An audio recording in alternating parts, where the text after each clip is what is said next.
welcome. Happy March. Wow.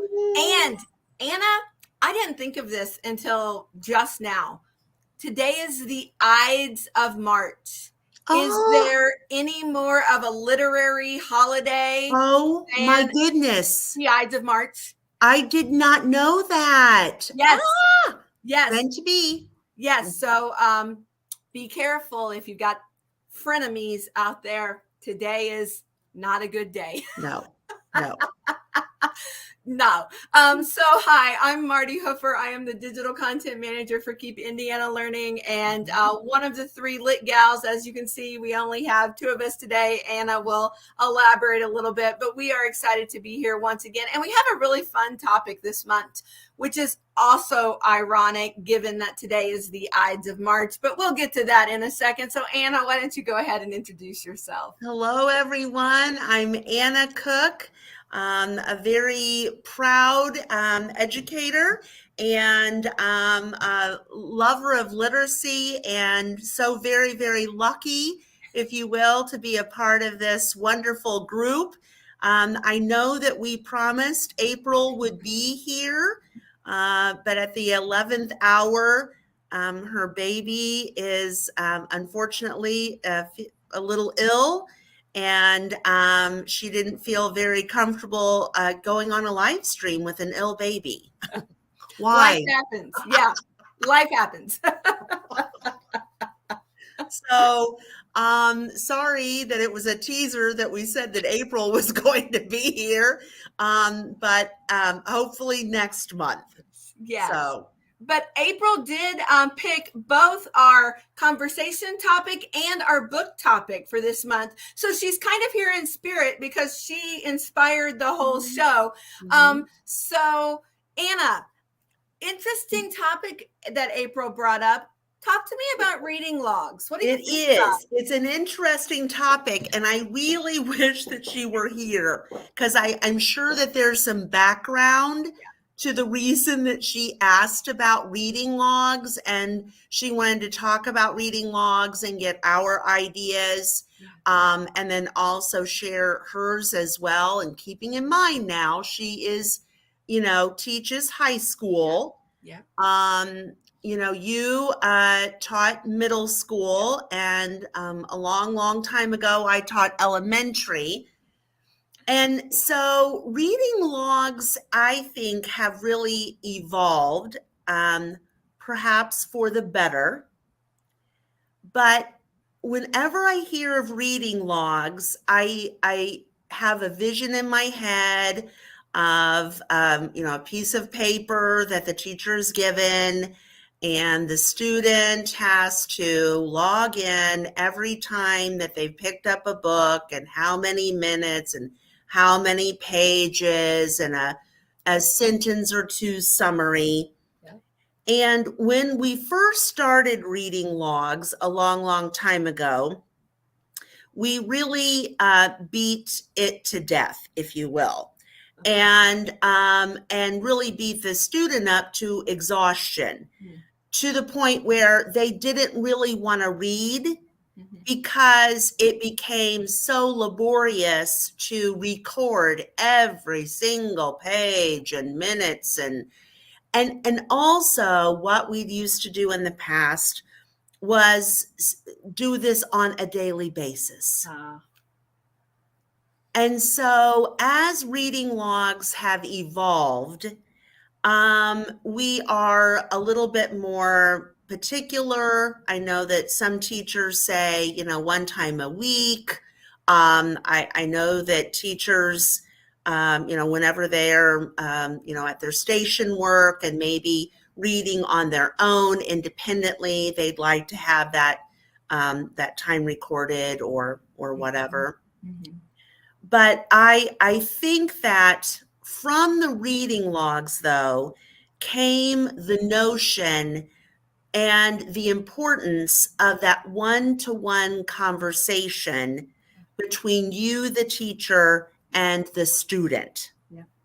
And so, yes, reading logs have been beaten to death, and we're beating up the student as well. But I think what evolved from that is that lovely conversation. And I really want to hit the word conversation. This is not the teacher sitting there and hammering them with questions. This is the teacher and the student having a wonderful conversation about the book that they are reading, okay? And I know that in our mind, we sit there and go, we don't have enough time to be doing that with 30 kids or whatever. And I would push back and say, yes, you do. Yeah, I would. I use my phone for my timer, and I literally set it for 2 to 3 minutes at the most. You will know as a teacher more about what that student is doing with that book in 2 minutes, I promise you, than all of the reading log entries put together. Yes. So once again, I understand reading logs. I understand the need for, documentation, if you will. But I just beg of everybody not to use them on a daily basis. But more importantly, to have that really rich conversation. And you don't need to know that book that they have read or that they're reading. You don't. Because, just starting out with the question of, tell me what you read. Okay. Tell me what have you been reading? Yeah. You'll know more than anything else, I think. So that's just kind of my thought on that. And Anna, I agree with you a lot. I won't say I agree with you completely, but I agree with you a lot. And I hear what you're saying. Mm-hmm. There's something to be said for knowing what your kids are reading. Mm-hmm. But I don't think a reading log is how you do that. Mm-hmm. Both as a parent and a teacher, my 2 cents worth about reading logs is they just suck the joy out of reading. Because as an adult, I don't write down what pages I read or how many minutes or worry about keeping track of a piece of paper. Right. That's just not authentic. And that's something that's so important to teachers, is that we provide authentic experiences. Mm-hmm. Well, an authentic book with me that I'm reading right now, but that I read chapter 4 of Ruthless Equity. Who cares that I'm not going to write that down somewhere. No one cares. So, yes, I agree that there's something to be said for the data, but that's not the way to get it, because I don't want to kill my kids' joy of reading and trying to get data. So I think what you said is key. It's about that conversation. And I called them reading conferences. I would go around my classroom. I don't know, probably got to every kid once a week, probably on average. And just, 2 or 3 minutes. Tell me what you read. What's the most interesting thing you read lately? What's your main character doing? I had a handful of questions that I would randomly pull out. And then we just talked about our book, because I also carried around the book I was reading. And I would talk about my book in relation to whatever question I had asked them. And just to show that this is how readers talk to each other. Right. We can all talk about main characters. If we're all reading nonfiction, we can all talk about what we learned, or something we didn't agree with that the author said, or something you had a question about. That's how readers read. And so that's how I did it. But now, thinking about the use of technology, you could have your kids record a video. You could have your kids do some kind of audio recording right in your LMS. There's lots of ways to have those conversations that honestly don't even have to be face-to-face. They could be, and those are great. Those are my favorite. But there's still ways to get that information without sucking the joy of reading right out of your classroom. So let's back up for a couple of minutes, because you know how I am. I'm a logistics type of gal. And I wanted to ask, though, so you had on average middle school, how many kids in your room? At a time, 30, Okay. You'd say 28 to 32, and I would have 6 periods a day. Okay. And you made the comment, I'm not trying to push back. I'm asking logistics, okay? Because there are a lot of our friends out there that are saying, I'd love to do this. There's just no way, okay? So realistically, in that week with 30 kids, let's just say 30 kids, and you said I could get to every student at least once, of course, just once, okay? Yeah. So how much time did you spend during that reading, your 90-minute reading block or whatever? Yeah. How much time did you spend a day? Or how many students did you try to meet or whatever? What are your... Yeah. So me, I want to kind of know the logistics. No, I get that. And I'm a logistics person too. I would say I typically had a goal of about 6 kids a day, because 6 times 5 is 30. And that would get me everybody in a week. Okay. And so, at 2 minutes a pop, I'm at 12 minutes. At 3 minutes a pop, I'm at 18 minutes. And I would say on days where I did a mini lesson and did something else and then had reading time, typically about 20 minutes is what I ended up with for reading time, because I taught in 45-minute chunks. I didn't have a 90-minute block. I had a 45-minute period. So if I had about 20-ish minutes dedicated to the active learning, that gave me about 20 minutes to read for independent reading time. And then ideally 6 a day, sometimes a little more, sometimes a little less. And honestly, if I didn't catch a kid one week, I caught him the next week. They then became the priority next week. So that's typically how it worked out. Yeah. And I would agree. That's for me as well. That's about that was about time. And so in the elementary setting then, because we do small group or guided reading, whatever you want to call that, one week out of the month or whatever, I would make that like myself a station. Okay. Yeah. So in that 15-minute time or 10-minute time, I knew that I could get to so many students. Yeah. And that's how I did it. I did it during that time, during the station work, and I made myself a station. And Anna, something I did to save time was I went to the students instead of them coming to me, because obviously I move faster than a 12-year-old. That is not really how it works. They should move faster than me, but no 12-year-old is in a hurry to go talk to his or her teacher. So I would go to them to speed things along. Love it.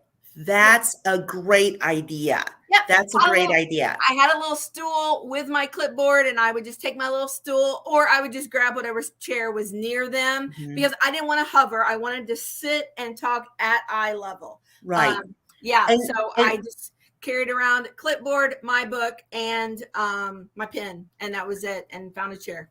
And you know what? I love that you said my clipboard, because we've got to take some notes. Oh, yes. We've got to take notes, and we've got to really tie it in with the standard that we're teaching that week or that unit. And have that tied in as well. And so, full disclosure, sometimes it was on a clipboard, and then I got to the point I was using an app, and sometimes I used a spreadsheet on my iPad. So, I mean, it doesn't really matter how you record your notes. It could be on Post-it notes. Who cares? It matters that you're having the conversation. Yeah. And one more thing before we leave this, I beg of our friends, our teachers, that if we do have a flipped classroom type of scenario or any of the others that you had mentioned, we really need to do a mini lesson on how you expect that to look, how you want it to be conducted. Sure. Okay. Because, I mean, let's face it, our students have different ideas. They come from different schools, different classrooms, different everything.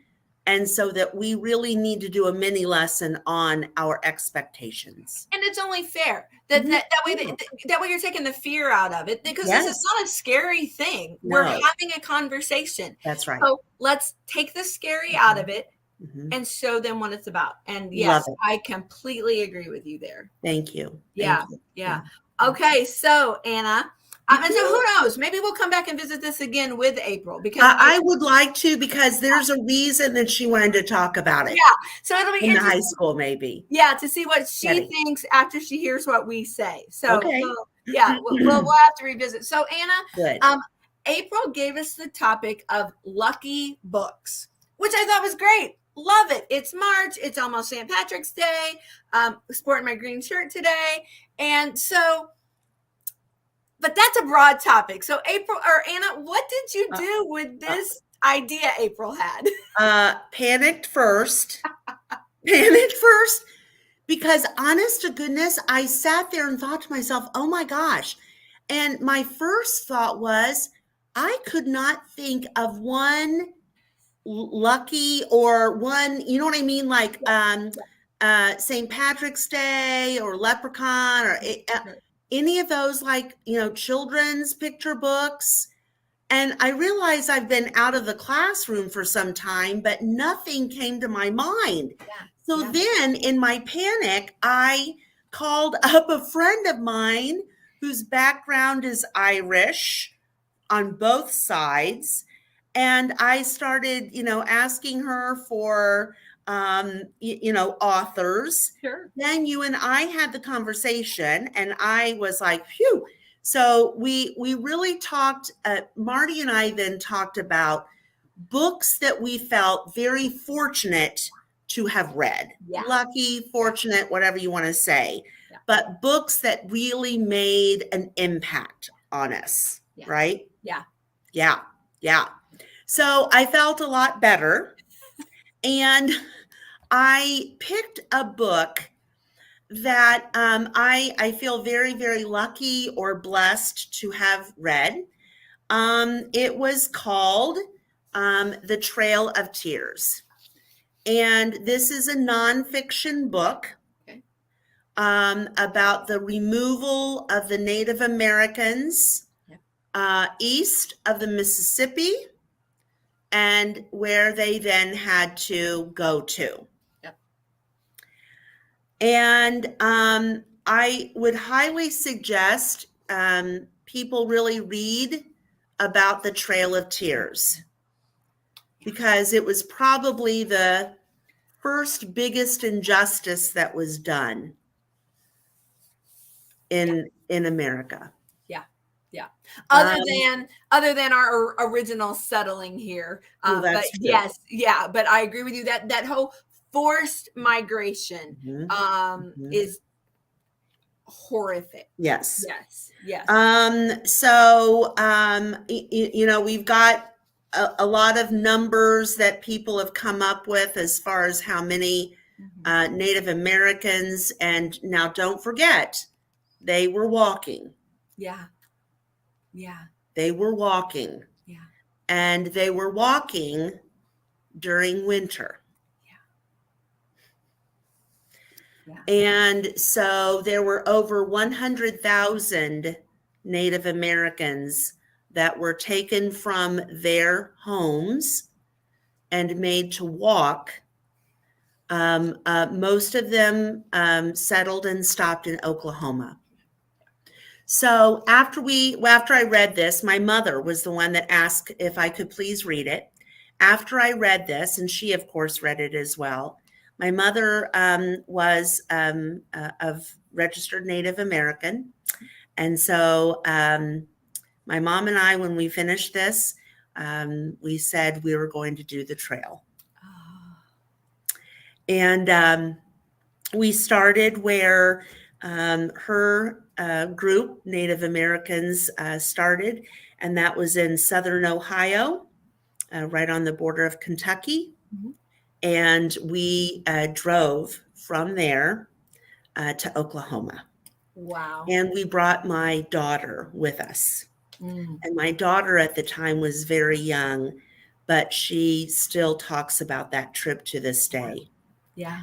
And probably one of the most poignant times, we were driving once again, and we were driving in a very hilly area, and the hills were pretty steep. And all of a sudden, I just stopped, and I said, "Oh my goodness, our car is going up this hill and struggling, if you will, how cars do." And I could only imagine walking during winter. Yeah. So I feel very, very blessed and very lucky to have read this, but then also to have experienced it, maybe not firsthand, if you will, but yes. Yeah. So, what a beautiful story, Anna, of taking a horrific event in American history. I mean, let's call it what it is. Like you said, a complete injustice. I mean, there just aren't words. And then to do the trail with your mom and your daughter in honor of your relatives who were a part of that. That's making something beautiful out of something that's very, very ugly. So thank you for sharing. Who's the author of that book? Thank you. Gloria, and then I think it's Jahoda.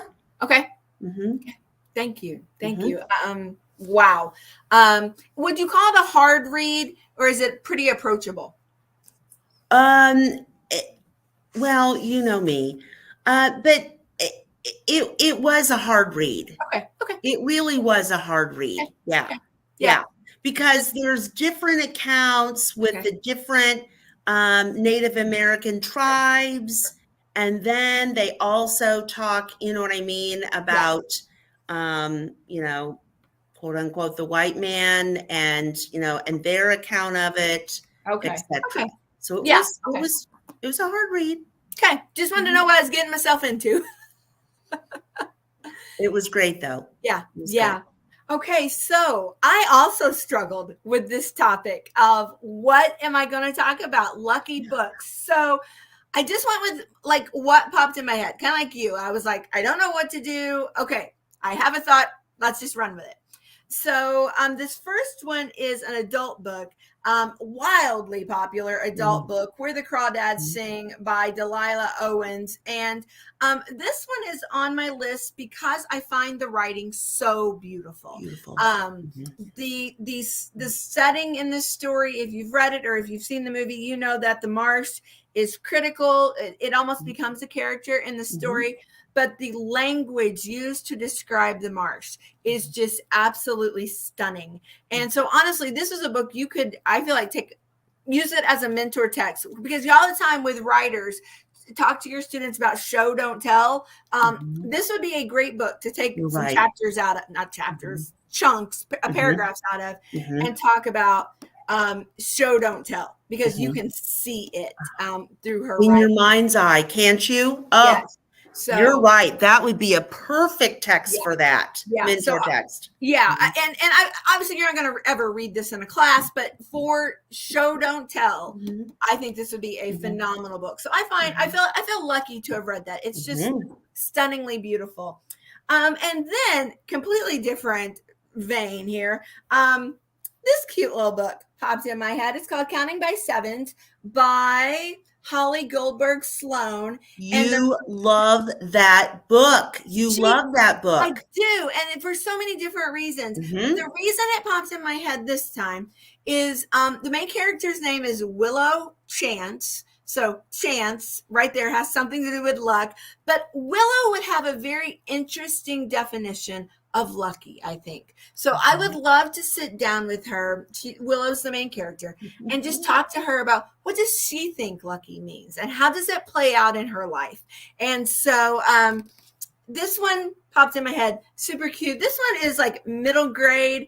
It is a Young Hoosier Award winner, but it's a solid middle grade, early middle school book. And then this last one, I'm not sure why I feel like it belongs in the lucky category, because it's kind of like your Trail of Tears book. It's a sad reason. But I think kind of like your Trail of Tears too, I feel lucky to have read it and to have experienced it through someone else's eyes, that I'm a better human because I've read this book. And the book is by Victoria Jamieson and Omar Mohamed, and it's called When Stars Are Scattered. And Omar, I love the title alone. I do too. When Stars Are Scattered. And this book is beautiful writing, but it's also a graphic novel. So I feel like it just brings a different layer to it. And I know April's favorite genre is memoirs. And so this is a memoir about Omar's time in a refugee camp in Kenya. I want to say he's there like 7 years, which is mind-blowing to me. I'm not going to give too much away, but I'm glad I've met Omar, and I'm glad Omar shared his experiences. And it's just beautifully done. Honestly, middle school kiddos could read this. It'd be fantastic in some high school classes. So there's a lot of good stuff going on. It's not small. No, not small. But because it's a graphic novel, you don't feel like you're reading 50 pages or whatever it is. So that's my third one. Kind of an interesting topic she gave us. I wish we would have known what she was going to talk about. Yes. But so was my lucky books. Yeah, great. I love that last one is a graphic novel. Like you said, it puts a different twist. It does. Especially to the title and the cover. You don't expect to open it up and it be a graphic novel. Yeah, and it's beautiful. Yeah. So, Anna, I got to ask, what are you reading or listening to these days? Well, I have been doing a lot of traveling. And so I've been listening to some podcasts. Oh, okay. And Simon Sinek, one of our favorite guys, and he has a podcast called A Bit of Optimism. Oh. And I kind of feel like we need that right now, especially with the 2 months of gray days that we've experienced and torrential downpours and anything but winter that we have experienced the last 2 months, right? Yes. And so I just thought to myself, I'm going to start listening to that. And I have really, it's just been wonderful. And it has been good food for thought that has also spurred some fabulous conversations with family and with friends. And let's face it, we need to talk more. Yeah. We need to converse more with our family, friends, with our kids, with our students. So that's what it really has done for me. Oh, and the title, A Bit of Optimism? Yes. Oh, I love that. I love that title. I've just been listening to all of them, and they're 30-minute snippets, but they really get you to thinking and talking. Love it. Love it. Well, my current read, I took it out of my bag, so I don't have it here with me, is also nonfiction. You talk about a podcast, so there's some nonfiction there. My book that I'm currently reading is nonfiction. It is called Ruthless Equity, which is a kind of in-your-face title, Ruthless Equity by Ken Williams. It's this pretty short little read. I would say 150 pages, really approachable. Some space at the end of each chapter for you to reflect and kind of take some action steps. But what I'm excited about is Ken is one of the keynote speakers at the Virtually Different conference Keep Indiana Learning is hosting. Oh, that's great. Yeah, so June 14th and 15th, we'll get to see. Ken is not only keynoting, but he is also doing a breakout session. So you'll get a chance to interact with him. And I'll tell you what, his book is good. And it really makes you think about the equity practices in your classroom. It's super applicable. What are you doing in your space? Now, you and I don't have classrooms, so we can read it from what are we doing in our spaces, but it is written for what are you doing in your classroom. And that's great. Yeah. And his title is spot on. Ruthless equity. I mean, it's no holds barred.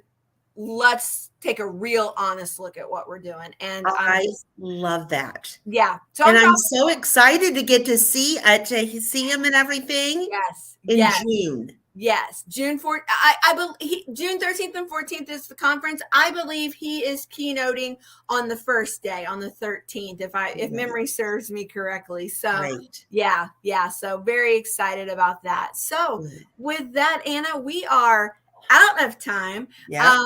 So folks, thank you for joining us. We would love to hear what you're reading, what you're listening to, podcast suggestions. We would love all those things. So tweet us, comment on our live streams that you see on YouTube or on Facebook, wherever we are. Leave us a comment. We'd love to see it. But we will see you on April 19th, hopefully with our friend April. Okay. Hopefully. See you later. Thank you. Goodbye.